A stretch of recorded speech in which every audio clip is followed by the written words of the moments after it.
शंकराची सगळ्यात आवडती सेवा म्हणजे रुद्राभिषेक. या श्रावणामध्ये प्रत्येकाने घरच्या घरी असा रुद्राभिषेक अवश्य करायचा आहे. तर हा रुद्राभिषेक अगदी सोप्या पद्धतीने कसा करायचा आता मी हे व्हिडिओमध्ये सांगणार आहे.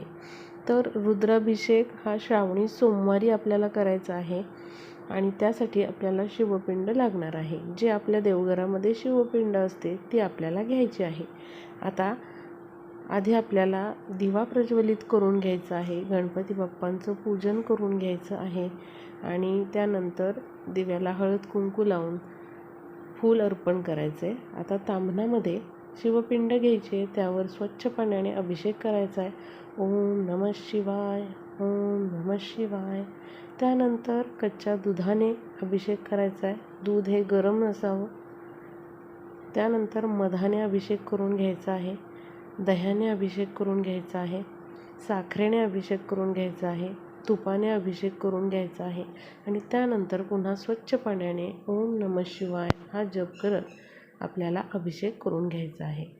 त्यानंतर बघा, शिवपिंड कोरड्या स्वच्छ कापडाने स्वच्छ करून घ्यायचे आहे आणि ताम्हणामध्ये ठेवायचे आहे. आता त्यावर बेलपत्र अर्पण करून घ्यायचं आहे, पांढरं फूल अर्पण करायचं आहे. तुमच्याकडे अभिषेक पात्र असेल तर त्यामध्ये पाणी भरून ते शिवपिंडीच्या वर आपल्याला अशा प्रकारे सतत जलाभिषेक होईल अशा पद्धतीने ठेवायचं आहे किंवा मग तुम्ही हाताने देखील अभिषेक करू शकता.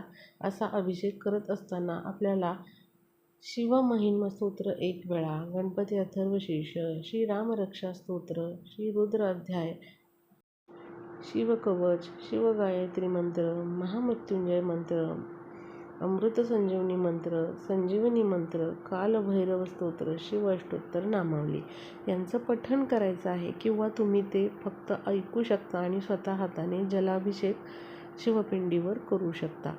किंवा हे शक्य नसेल तर फक्त गणपती अथर्वशीर्ष, शिव अष्टोत्तर नामावली आणि ओम नमः शिवाय या मंत्राचा जप करत तुम्ही जलाभिषेक करू शकता.